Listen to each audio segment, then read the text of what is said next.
heaven where their once promising futures ended the moment the court handed down the verdicts. These tales of crime, betrayal, and tragedy reveal the dark side of professional sports and the chilling consequences of actions off the field. Let's start with Aaron Hernandez, whose life and career came crashing down in a way few could have predicted. The former New England Patriots tight end was once considered one of the NFL's most talented players. Teammates spoke of his remarkable skills, including his ability to understand the playbook within weeks of joining the team. Hernandez was a natural on the field, a player who had the potential to leave a lasting legacy in the league. Yet, all of that promise was destroyed when he was convicted of first-degree murder in the killing of Odin Lloyd. Hernandez's fall from grace was nothing short of shocking, and it was only the beginning of a tragic story. Sentenced to life in prison without parole, Hernandez's case took an even darker turn when he died by suicide on April 19, 2017. Just days before, he had been acquitted of double murder charges, which many speculated played a role in his decision to take his own life. The timing of his death raised questions about his awareness of the abatement ab initio rule, which could vacate his conviction if he died before exhausting appeals. His family could have potentially benefited financially from his death, further complicating the story.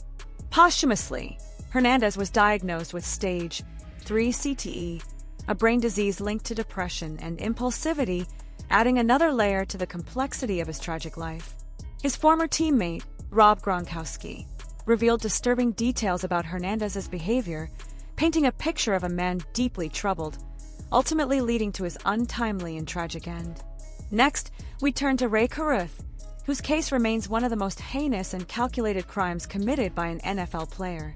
Once a promising wide receiver for the Carolina Panthers, Caruth's name is now forever linked with a chilling murder conspiracy. Caruth orchestrated the 1999 drive-by shooting of his then-girlfriend Cherika Adams, who was 8 months pregnant with her child. Caruth, allegedly fearing that fatherhood would interfere with his career, sought to silence Adams permanently. He enlisted a small group of accomplices to carry out the attack, resulting in Adams's death and the tragic birth of her son, Chancellor Lee Adams, who was born with cerebral palsy and permanent brain damage due to the trauma. Caruth was convicted of conspiracy to commit murder and other charges and was sentenced to 18 to 24 years in prison. He served nearly 19 years before being released in 2018. His desire to reconnect with his son after his release made headlines, but the pain of the crime he committed continues to haunt both the victim's family and the public to this day. No discussion of NFL players and legal troubles would be complete without mentioning O.J. Simpson, whose name has become synonymous with scandal and courtroom drama. Simpson's 1995 murder trial, in which he was acquitted of the murders of his ex-wife Nicole Brown Simpson and Ronald Goldman, captivated the nation.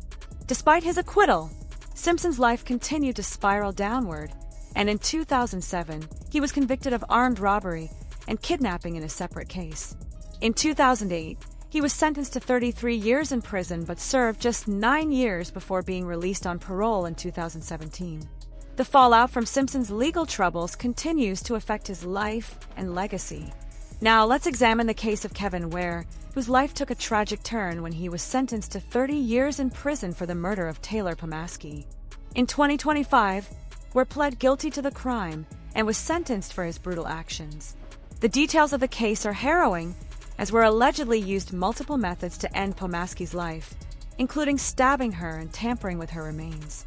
His case serves as a stark reminder of the progression of criminal behavior and the devastating consequences that can result from escalating violence. Ware's story reflects the complexities of the criminal justice system, as his past offenses were building blocks that led to this most horrific crime.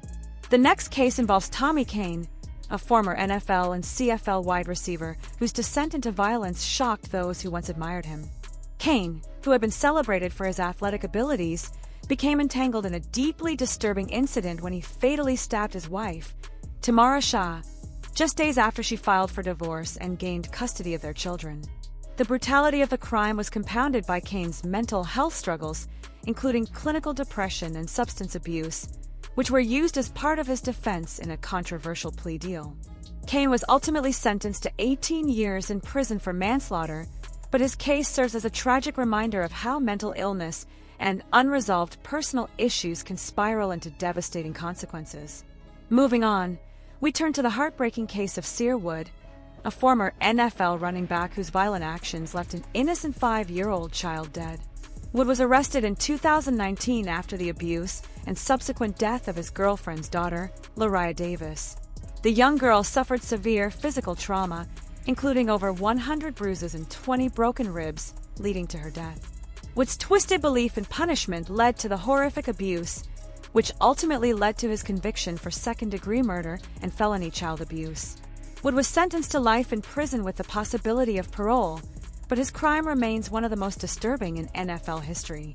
Next is Keith Wright, whose violent home invasions terrorized the Sacramento area, leaving a trail of victims in his wake. Wright was arrested in 2011 and sentenced to 234 years and 8 months in prison for his role in a series of robberies and sexual assaults. The severity and brutality of his crimes ensured that he would spend the rest of his life behind bars. His case highlights the dangerous reality of criminal behavior that can be hidden behind a seemingly ordinary life. Eric Naposki's story is one of cold calculation, as he was convicted of the murder of millionaire Bill McLaughlin in 1994. Naposki, along with an accomplice, orchestrated the murder to collect a life insurance policy. After a 15-year investigation, Naposki was arrested and sentenced to life in prison without the possibility of parole. His case serves as a reminder of how financial greed and a desire for material gain can lead to tragic consequences, even years after the crime was committed. Anthony Smith's case is equally chilling, spanning multiple murders over nearly a decade. Smith's brutal crimes included kidnappings, torture, and multiple murders. He was eventually convicted of 3 first-degree murders and sentenced to life in prison without the possibility of parole. Smith's actions demonstrate the terrifying escalation of violence that can occur over time, leaving a lasting mark on his victims and their families. Darrell Henley's case, involving drug trafficking and a murder plot from prison, shows how criminal behavior can persist even behind bars. Henley, a former NFL player, was convicted of drug conspiracy and attempted murder, leading to a lengthy prison sentence. His case underscores the challenges of rehabilitating individuals who have demonstrated a pattern of violent behavior and criminal intent. Finally, Lawrence Phillips' story is one of repeated chances, escalating violence, and eventual tragedy. Phillips, once a highly talented football player, became infamous for his criminal actions, including assault, vandalism, and ultimately murder. His violent tendencies culminated in the death of his cellmate, Damon Sard, which led to a life sentence. Phillips' tragic end in prison, ruled as a suicide, marked the final chapter of a life that was wasted through poor choices and unchecked aggression. These stories serve as stark reminders of how one bad decision can alter a life forever. From violent crime to personal tragedy, each of these former NFL players found themselves on a path of self-destruction, leaving behind a legacy of heartbreak and regret. Their lives, once filled with promise and opportunity, were shattered by actions they can never take back. As we reflect on these tragic cases, we are reminded of the importance of accountability, rehabilitation, and the far-reaching consequences of criminal behavior.